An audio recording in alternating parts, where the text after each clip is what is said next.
Hello, ladies and gentlemen. I hope you're all having a great, wonderful day. Well, what we have here is the simple act of the surveillance footage being released. All right. So what we have here, this is the Karmelo Anthony's footage being released. Not all of it has been actually released, unfortunately, and it's very hard to come by. I haven't even seen the actual footage. We're gonna be going over some things here as well that is gonna be really weird that's been going on. So yeah. So without further ado, my friends, let's get into this. So we have this here, and unfortunately, I'm gonna be covering that whole spot. Uh, See, this is what happens when I have it at so much of a high point. You get too much of this. So I'm going to try my best to not try to cover up the whole damn thing, but as you can see here, it's difficult. I'm playing with it. Okay, so what we have here from the Daily Mail says terrifying surveillance footage emerges of Austin Metcalf's fatal track meet stabbing. The horrific high school stabbing incident that saw a track star unalive his twins' arms was recorded on surveillance footage. Austin Metcalf, the Memorial High School junior, was fatally stabbed at a Texas track meet during a confrontation with Karmelo Anthony, who has been charged with murder. The devastating incident on April 2nd was recorded on a wide-angle camera, capturing a distant view of Kuykendall Stadium in Frisco, where the fatal ordeal unraveled. A tiny portion of the clash could be seen in the upper left-hand corner of the screen, according to WFAA, who was granted limited access to the footage. The video reportedly showed the Memorial High School pop-up tent for the track meet, the area Anthony was accused of barging into before he allegedly pulled a knife out of his bag and unalived Metcalf. Metcalf and Anthony, then senior at rival Centennial High School, were not identified in the video provided, the school director WFAA reported. So, yeah, it's not great. So, I mean, like I said, there's very hard to get to this as well. I don't think like even they were able to get all the footage. The problem is that they were given footage, but there was nothing to be seen. I think there was somebody else named Sarah Fields that also got footage of this, but I don't know how she got access to it or what have you. Produced it. I think it's like open records. I'll have to look at that. So we're gonna see what goes on. So again, what we have here is that at 9:55 a.m., a sudden movement was seen at the tent on the bleachers, but the alleged stabbing was not visible. There was a movement outside the tent, but it was all heavily pixelated, showing figures at the top of the bleachers. Some of them were positioned just above the tent, and others were just below. Shortly after the sudden movement, several people, likely students, were seen running from the area. Others on the field reacted by moving toward a back gate. Paramedics arrived at the scene about 9 minutes after the stabbing, entering through the same track gate and parking on the middle of the field. It's been previously reported that Metcalf's twin brother Hunter was with him and held him on his pretty much bleed out on the tent. Now, again, this is weird. This is what is already been reported. We already know about the paramedics coming on and the tarp and all that stuff. It says the surveillance footage is especially be a key piece of evidence for the grand jury. Goes on to say here that which will decide by late June whether Anthony's murder charges should be upheld. So I don't know what part that they have here, because at late June we're going to know whether or not this guy actually gets done with the law. But yeah, it's crazy. It goes on to say here, Anthony's attorney Mike Howard confirmed to WFFA the FAA that he's seen this video, but neither the victim's family or the suspect's family have disclosed whether they've seen it. Metcalf and Anthony were two track athletes from opposing schools, and they both attended the April 2 sporting event. Witnesses told police that Anthony, for some reason, migrated over the Memorial High School prop-up tent. According to an arrest affidavit, when he was told to leave by Metcalf, that's when things went bad. Anthony unzipped his bag and reached in, telling Metcalf, "Touch me and see what happens," etc., etc. So, yeah, that's what we have here. Again, this is nothing too incredibly new about this, all right? We all know that he wears an ankle monitor and all that stuff. So, all this is just recap. And I'm going to do that for you guys with that BS. So, what we have here is the surveillance video shows fatal stabbing of Austin Metcalf at Texas track meet, officials say. Now, what we have here It's from Sarah Field saying many people seem confused about why this video was allowed to be seen, which parts were permitted for viewing, and other details. Allow me to clarify, and if you have questions, I'm happy to answer them. I have seen the video via an ORR, Open Records Request. The actual stabbing event cannot be seen, only the moments before and after. You cannot see what is happening, and you cannot identify the faces. The footage is very grainy and recorded from far away, the opposite side of the stadium. The actual stabbing is not shown, as this portion is being withheld by the DA for possible evidence in the case.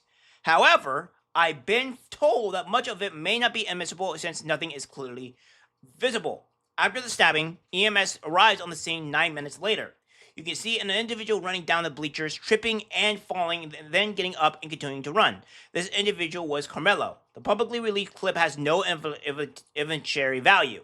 Unfortunately, many fake reporters and activists defending Anthony have used this video to claim they saw the incident. They saw absolutely nothing. I reported this weeks ago, but for the first time, I'm grateful that the mainstream media is finally catching up. Now, everyone knows that people like Tiffany Billions and other detractors are lying about claiming it was self-defense. So that's what she has here. Now, again, I may believe Sarah Fields said something more about this as well, about this whole situation. So I'm going to find that real quick because she actually has more about what this coming up. So she's going to talk about this. So yeah, we have this here. She said this, and now she's also putting this here. It says, a woman who goes by Tiffany Billions on social media has falsely claimed to possess video evidence obtained through open records requests, alleging that that Hunter Metcalf is responsible for Austin Metcalf's death and that she saw individual fighting. As an investigative journalist with over 5 years of experience in open records requests, I have examined Ms. Akdo's claims and found them to be baseless. This report details her misrepresentations, legal misunderstandings, and the harm inflicted on the Metcalf family, supported by documented evidence. Her name is not Tiffany Billions, it's Tiffany McAdoo. Tiffany McAdoo currently owes over $70,000 in back taxes, as evidenced by a tax lien filed in 2025. She also is a convicted felon with a history of stealing from an elderly woman. When confronted with this information, her statement was "F the police." Tiffany made requests to FISD under the alias names Tiffany Billions and Susan McDowell. When I requested records under both names, I received the same records in two separate files from the school. Confirming they were from the same person, multiple emails show the school responding to Susan, but she replied as Tiffany.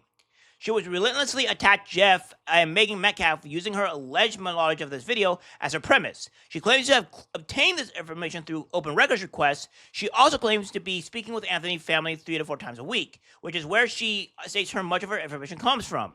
It has become apparent to me that Tiffany, though she claims to be a law student, she also changed her story on this several times, does not understand the public school system, its policies, FERPA laws, or who handles complaints regarding open records requests in Texas districts. Ms. McAdoo has made several unsubstantiated assertions, primarily based on her alleged access to the video footage. And let's address the basic lies she has told since claiming she saw the incident in video. So this is what she has here, and all this has been going on. So, yeah, she claimed that Hunter is attending an alternative school. This is a lie. I confirmed with JetMark that this is false. She claims she saw enough of the video to determine that Hunter Metcalf is at fault for Austin's death. Yes, the twin who had his brother in his final moments, and all that stuff there, right? So, charged Hunter Metcalf with felony murder and the preventable death. So she is the one that is talking about this. It's insane here. And this is the woman, of course, in question, right? So, again, this woman is absolutely terrible. And it's crazy, right? So, again, this is what's going on here. Now, if we go on with the other information, it says Frisco ISD Tracking Stabbing District does not release video, but let's us watch it. So, yeah, it says Frisco ISD has granted restricted access to surveillance footage of the April 2nd incident at Condell Stadium that resulted in the death of a Memorial High School student, Austin Metcalf, and the rest of the student, Karmelo Anthony. The district did not provide a copy of the video, but allowed reporters to view it, citing student privacy and school security. The wide-angle video shows a distant view of half of the stadium, which incident unfolding in a small fraction of the top left corner of the screen at the Memorial High School team tent. it's difficult to determine how many people are present or what exactly is happening at the tent. So, yeah. Again, the video doesn't show much. It doesn't do anything. Roughly 26 minutes after the incident, EMS units apart. So yeah, there's not much here. It'd say much of anything as court for Sarah Fields, and we have people lying about this whole situation as well. And Tiffany Michelle, she's a CPS watch list as she should be.